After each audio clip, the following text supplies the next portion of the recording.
Sometimes the most revealing moments happen when nobody expects them. Not during a big interview.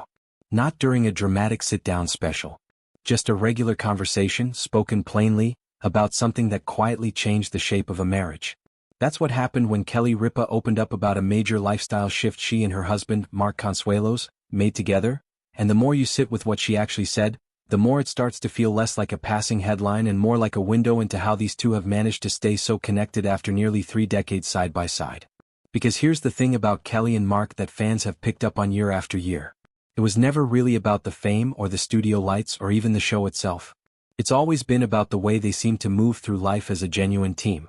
And this particular change, the decision to walk away from alcohol together, almost in sync, almost without fanfare, says something about that partnership that 100 red carpet interviews never could. Kelly has described it plainly.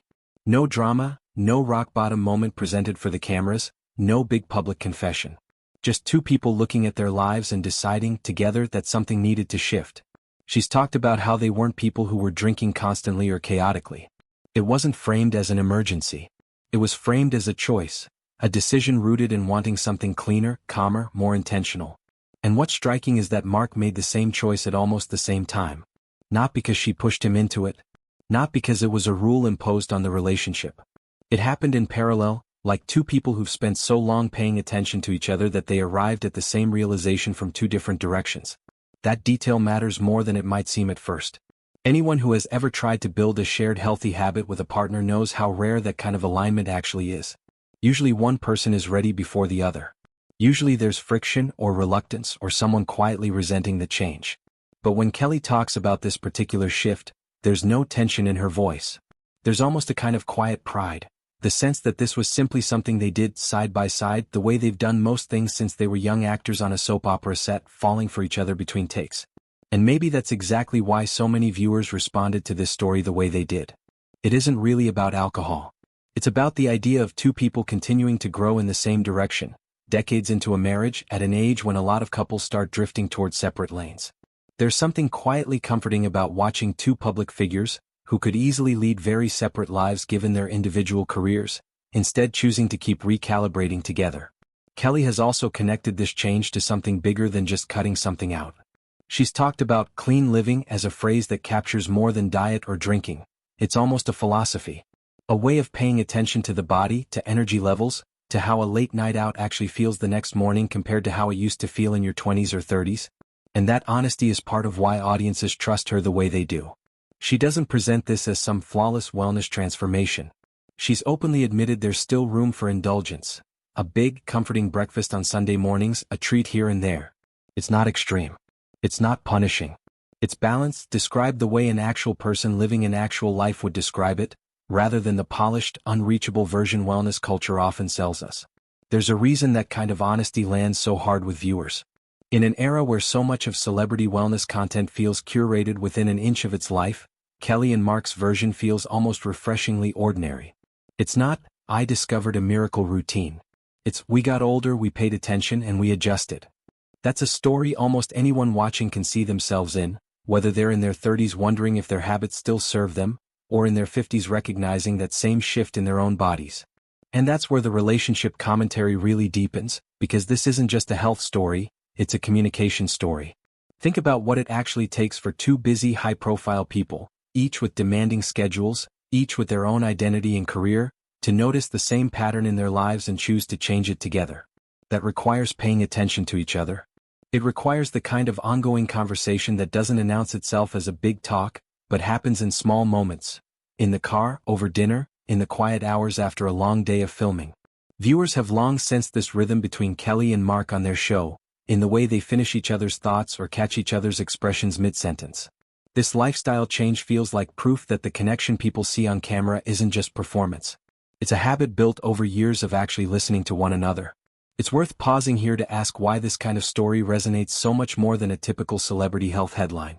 Part of it is timing. Kelly and Mark have been remarkably open about the realities of aging together, joking about sleep struggles, temperature disagreements in the bedroom, achy joints after a long shoot day, the slow creep of habits that used to feel harmless suddenly feeling heavier. When they talk about quitting drinking, it isn't presented in isolation.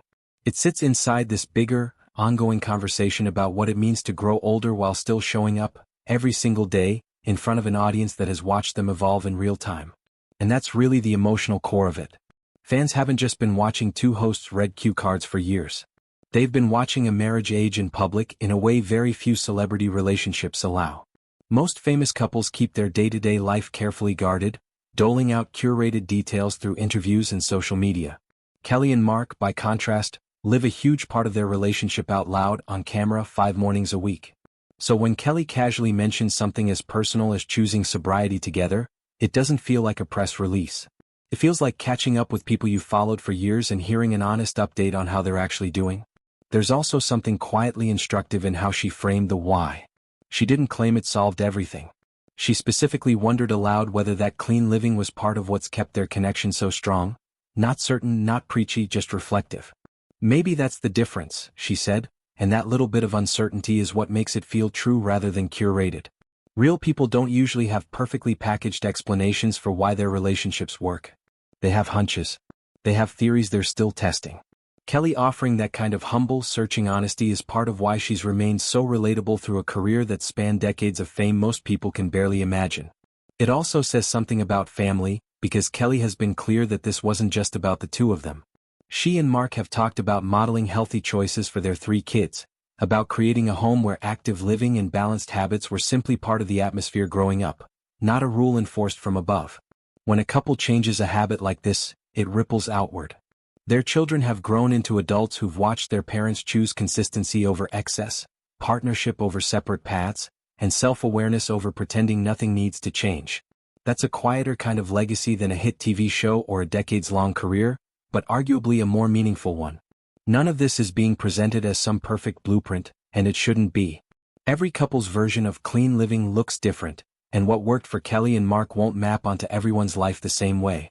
But the underlying idea, that two people can notice something isn't serving them anymore and choose, without ego, without resentment, to change it side by side, is something almost anyone can hold on to regardless of fame or circumstance.